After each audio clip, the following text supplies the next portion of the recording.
It is an often repeated nugget of trivia that on the para-elemental plane of ice, the locals have developed, in their native primordial dialect, no fewer than 1,000 words for ice in all of its myriad forms.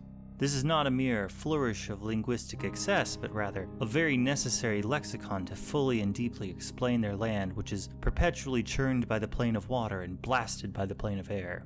Indeed, translators do not have so much trouble translating these words, albeit not in a one-to-one conversion. There is old, clear blue ice, rotten ice, ice that is only just refrozen, ice damp with the thawing, and so on, using several words where they don't have just the right one.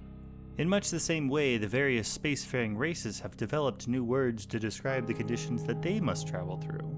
There are many words to describe asteroids, planetary rings, moons, and so on, just as there are many words for ice and primordial. This too is necessary in order to efficiently and accurately describe the perils of space.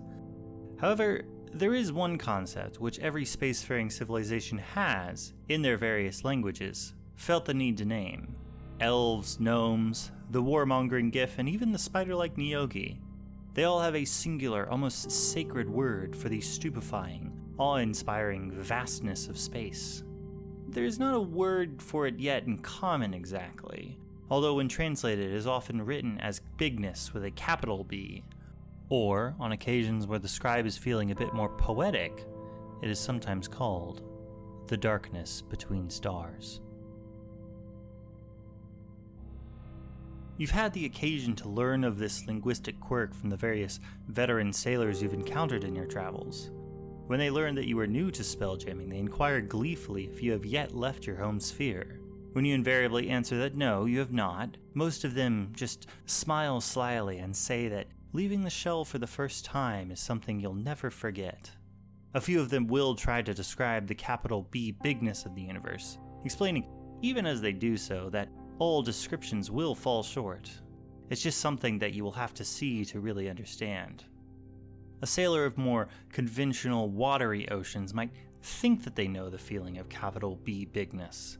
They think that they felt it when they were first surrounded on all sides by sea, miles from land, miles from help, utterly alone in waters that could swallow them whole with just a turn of the weather. You might think that you felt it while swimming at the beach, feeling the sandbar slope down and down until suddenly it drops away, and your feet slip into the cold waters of the open ocean, and you realize you're one bad riptide away from never touching dry land again. Even this metaphor, although compelling, falls short. There is no swallowing up in the rainbow ocean. You can die there and stay there and float there for eons, perfectly preserved, but too lost for even scavengers to find you. You do not drown in the bigness. It does not need to swallow you up. It simply waits for you to stop moving. When they fail to conjure the image of capital B bigness, they sometimes describe it by the effect that it has on a fragile psyche. They talk of sailors who, the moment their ship is through the portal, run back below decks and cower, huddled in a corner for the whole journey, only to re-emerge, perfectly fine, the moment that they're back inside a crystal sphere.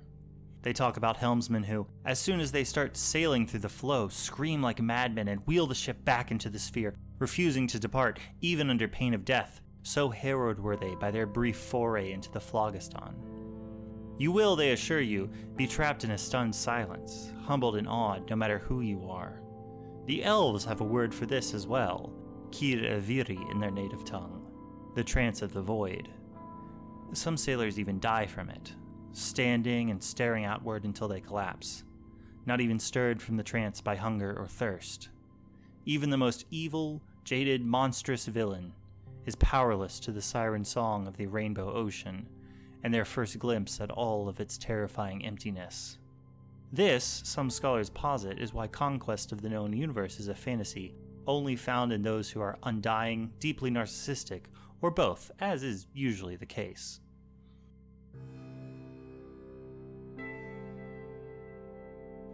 True to their predictions, as soon as you leave the shell of realm space and pass into the phlogiston, you are taken by Kir-Eviri.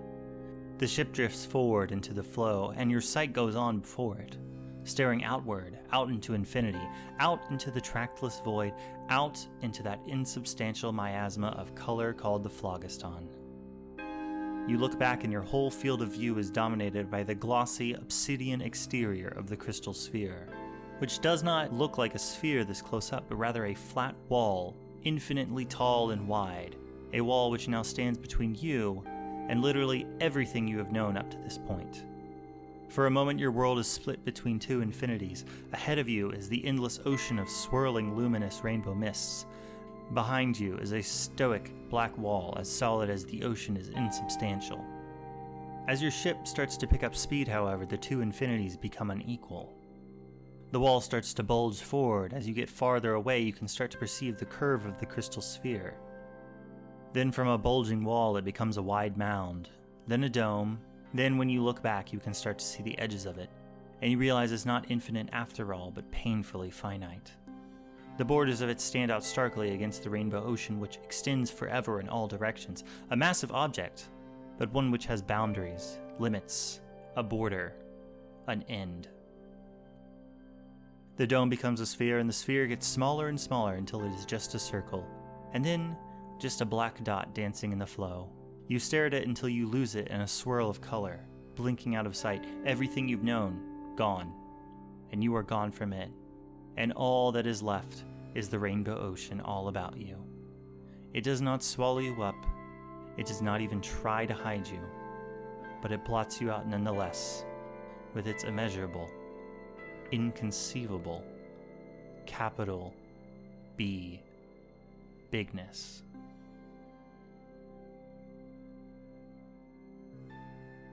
You don't know for how long exactly you stay under this spell. Not long enough to starve, certainly, but long enough so your legs are stiff from standing and your neck is sore from looking around. One by one you come out of it, although you remain dumbstruck for a time, unable to talk about what you just saw and felt. You are grateful that when you can speak again, you will at least have a word for what just happened.